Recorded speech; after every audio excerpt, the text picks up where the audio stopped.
Hi, everybody. Hi, We're Urban we're Booz, UrbanBooz. I'm Laura. and I'm Peggy.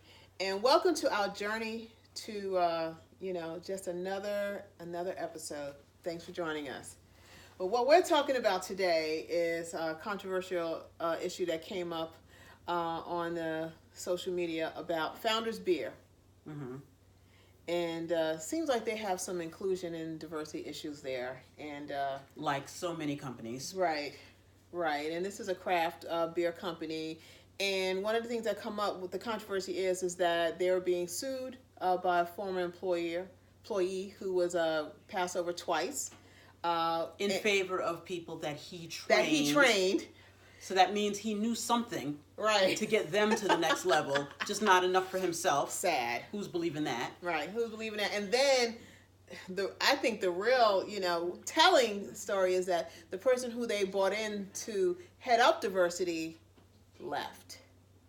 After writing a scathing post. Right. She didn't just leave, she left it in a blaze of glory. And she kind of told them about themselves. She seemed to think, her name was Grace Harkima, and she seemed to think that they were bringing her in and they were genuine in their desire to make changes and to do things properly. And really what they were doing was window dressing. And I'm sure she knew, but she probably had hope that even though it's window dressing, a few things can get put forward. Yeah, she thought they were open to some change. And obviously, she was more or less a token.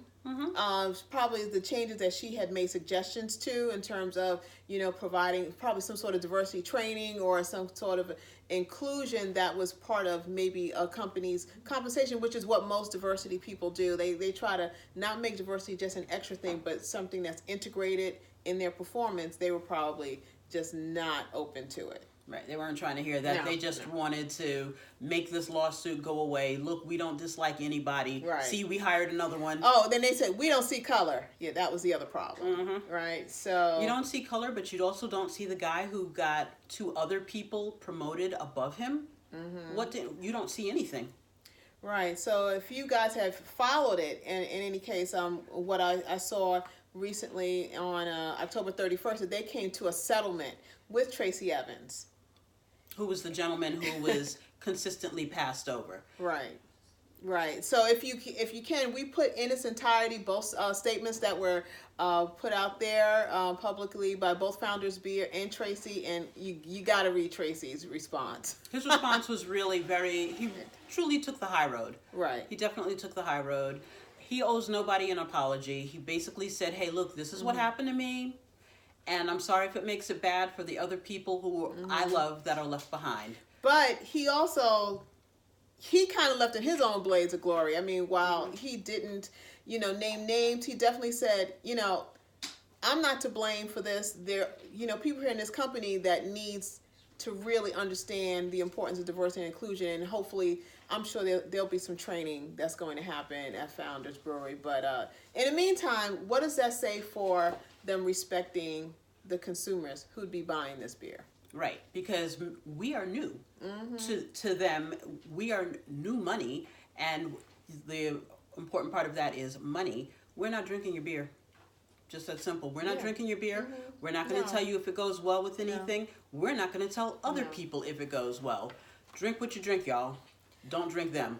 And the thing is, it's a shame because they may very well have something that tastes well, that tastes decent, that goes well with our meals. If they have a Tracy Evans there, they probably have other people there who are, shaping their beer and shaping those flavors and doing a good job. We'd like to support. Right. We would really like to. Yeah. And that's the thing. It's something that, kind of sticks in the back of everyone's head.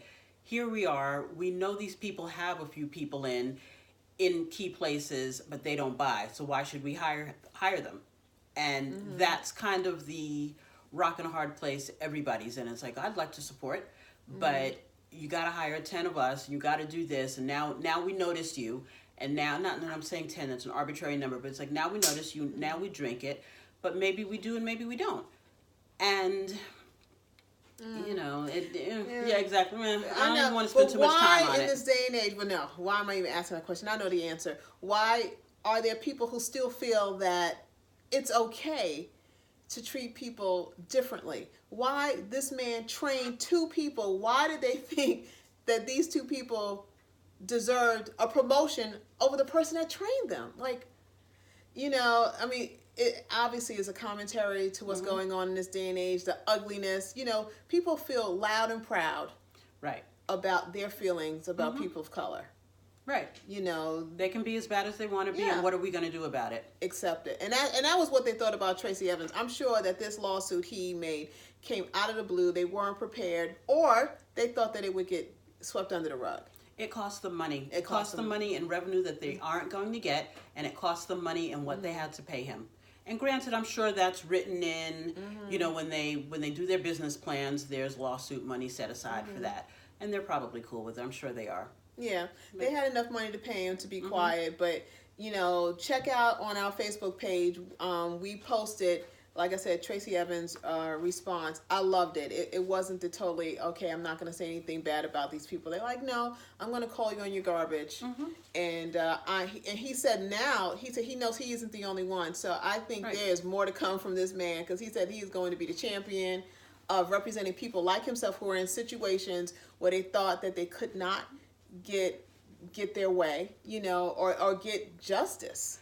Get justice. Basically, here's a guy who basically wanted to go to work, do a good job, go home, maybe advance in the company, maybe not, but not be in a toxic workplace. Yeah. And this is what happened. And that's what happened. So this is our commentary, a little off the path from UrbanBooz, but we really, really felt like we needed to say something about this, because this is ridiculous.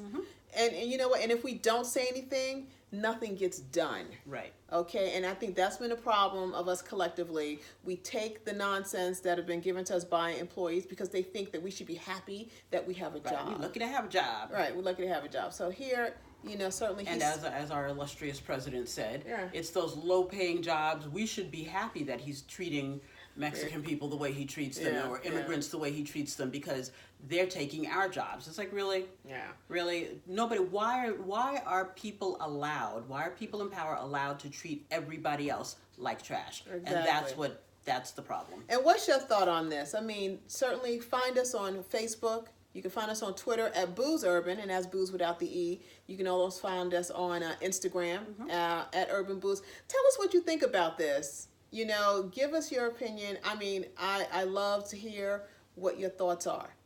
So until next time. This is UrbanBooz signing off. Always exploring what's good sip by sip, but also finding out and exposing what's right is right. There you go. What's right is right. Head sippers in charge have spoken. We're out.